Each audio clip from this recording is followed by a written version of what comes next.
publications à venir encore cette semaine, on n'est pas encore au bout de la saison des publications. Et puis quand même, on s'interroge, est-ce que avec la hausse de la semaine dernière, les marchés sont pas allés un peu vite en besogne, notamment sur un scénario de baisse des taux des banques centrales. Le marché, on le rappelle, price à plus de 88%, une baisse de taux avant l'été prochain. Est-ce que c'est pas un peu optimiste? On continue de se poser la question et on continue là-dessus d'interroger nos experts. Romain Daubry nous rejoint. Bonjour Romain. Depuis vos bureaux de Bourse Direct. Romain, d'un point de vue technique, est-ce qu'après la hausse de la semaine dernière, on rappelle, le CAC 40 a gagné près de 4%, est-ce qu'il reste du potentiel pour malgré tout poursuivre le rebond? On a effectivement peu de drivers déjà cette semaine pour poursuivre. On a déjà pas mal rebondi, le mouvement a été assez puissant en termes d'ampleur.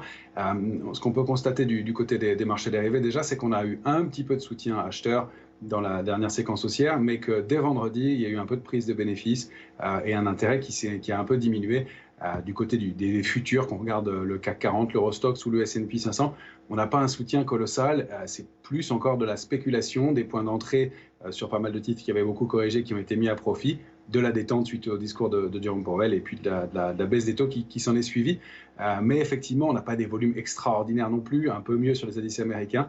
Donc on n'a pas d'éléments de force très très significatifs et puis on n'a pas construit de figure de retournement haussière sur les indices. Donc on a touché des cibles graphiques importantes sur la plupart des indices et maintenant on se retrouve avec de nouveaux plafonds de verre et un besoin de consolider. C'est plus ça qu'on constate aujourd'hui et qu'on pressentait avec des titres forts de la semaine dernière sur lesquels il y a déjà de la prise de bénéfices. Ça veut dire aussi que c'est plus de la spéculation qui drivait ces mouvements-là, même s'il y a eu des achats à bon compte, c'est sûr. Mais encore une fois, pas de grosses mains. On n'a pas eu de séance à plus de 4 milliards sur l'indice CAC 40, 3 milliards 3, 3 milliards 4 au mieux. C'est un peu mieux que dans les mouvements de baisse, mais ça n'est pas un rush sur les marchés.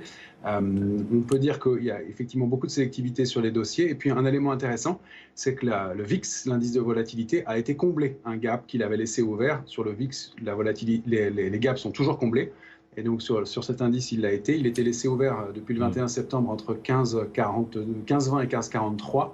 Et donc, on a atteint une cible de détente de la volatilité. Donc, attention, un petit regain de volatilité possible et une petite consolidation.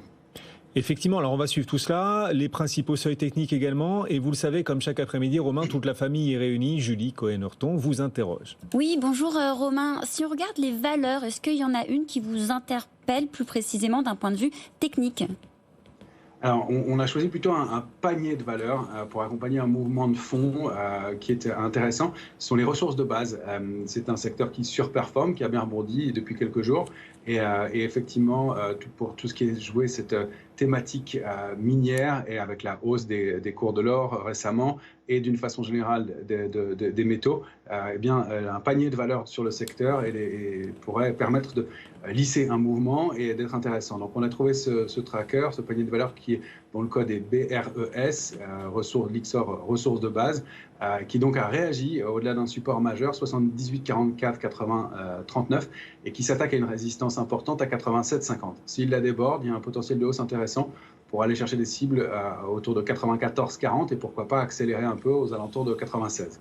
Merci Romain. Romain Daubry en direct avec nous depuis Bourse Direct. On vous rappellera vers la clôture des marchés aux alentours de 17h35. Et vous tous qui nous suivez en direct, comme chaque lundi, notre portefeuille BFM responsable. Il y a un arbitrage dans ce portefeuille qui surperforme les marchés depuis sa création il y a maintenant 3 ans. Et ça a encore été le cas la semaine dernière. Un arbitrage sur AXA. Effectivement, le titre AXA va désormais intégrer les 15, désormais 16 valeurs du portefeuille BFM responsable. C'est ce que nous expliquait l'un des 3 co-gérants, Alban Préaubert. C'était dans la précédente demi-heure. Si vous l'avez raté à la radio ou à la télé en direct, le replay est à suivre sur notre site BFM Bourse, mais donc du potentiel à ses yeux et aux yeux de nos gérants sur le titre AXA. Tout l'argumentaire à retrouver donc en replay. Julie, c'est le moment de la question du jour, la première question de la semaine. Et effectivement, notre acolyte du web, Julien Marion, lui, il est parti au Japon. Et nous, on vous emmène aujourd'hui en Corée, en Europe. Enfin, on voyage. On vous a posé une question sur les réseaux sociaux de BFM Business aux alentours de midi sur la Corée du Sud qui interdit donc les ventes à découvert. L'indice Kospi s'envole. C'est la meilleure séance depuis mars 2020. Ah oui. Et on vous a demandé s'il fallait faire pareil en Europe. Est-ce qu'il faut, selon vous, prendre exemple sur la Corée du Sud et interdire les ventes à découvert? Est-ce que c'est oui? Est-ce que vous avez voté non? En tout cas, pour l'instant, vous êtes assez dithyrambique sur une réponse. Ah, vous nous direz comment nos auditeurs et téléspectateurs répondent. Est-ce qu'il faut ou non qu'est-ce que je raconte ? Est-ce qu'il faut ou non interdire les ventes à découvert ici en Europe, comme choisissent de le faire les Sud-Coréens ? Vous avez envie d'interdire les ventes à découvert, Jean-Louis, ou plutôt pas ? Non, j'aurais tendance à dire non. Alors c'est vrai que c'est un vieux débat, hein. Vous vous souvenez, au moment du Covid, au début de la pandémie, entre mars et mai 2020, et ben la vente à découvert en France avait été interdite pour la plupart des grosses entreprises qui sont cotées en bourse.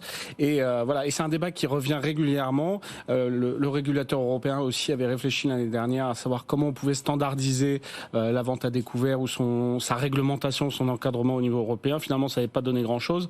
Le mois dernier, c'est la SEC, le gendarme boursier américain, qui a dit bon voilà, maintenant j'impose plus de transparence et ils vont publier des données.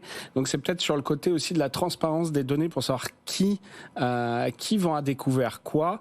Et parce que forcément, en fonction de l'interlocuteur qui vous dit cette entreprise, je la trouve pas bonne, en tout cas les résultats vont pas suivre, etc. S'ils vendent à découvert, enfin, en tout cas, ça vous permet de prendre un petit peu de recul sur ce que disent les gens. Alors c'est vrai que le débat dans le monde financier, il est intense. Si on met de côté l'aspect, il est permanent. Il est permanent parce que si on met de côté l'aspect moral, l'aspect moral, c'est oui, on gagne de l'argent sur le malheur des autres, grosso modo.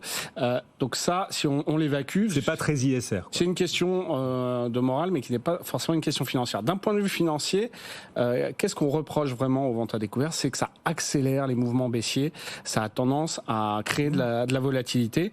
On l'a vu sur des valeurs il y a quelques jours. Worldline, moins 60, il y a eu de la vente à découvert. Hein. Bien sûr. Alstom, moins 40, bon. Donc ça amplifie les mouvements. Donc ça, c'est ce qu'on en reproche. Mais il y a aussi des plus. Il y a aussi des choses. Ah bon ? Oui. Et c'est pour ça que vous défendez aujourd'hui les ventes à découvert en disant non, il ne faut pas les interdire. Oui, parce qu'il faut voir leur utilité. Quand on dépasse le débat passionné, et qu'on est un peu froid et rationnel, ça équilibre quand même les marchés. Parce que les vendeurs à découvert, c'est quand même des gens, des financiers qui vont chercher la petite bête, qui vont chercher à savoir si on ment aux actionnaires, qui vous ment, etc. Il y a par exemple un exemple célèbre, c'est Moody Waters, qui avait permis de dévoiler qu'une entreprise Sino-Forest, l'entreprise Sino-Forest, qui était chinoise à l'origine et qui était sino-canadienne, avait largement menti sur ses revenus, sa taille, etc. Finalement, l'entreprise a fait faillite derrière. Donc on va dire que ça a permis une plus grande transparence du marché qui est ce vendeur à découvert. Après, le problème, c'est qu'il y a des attaques plus ou moins bien fondées.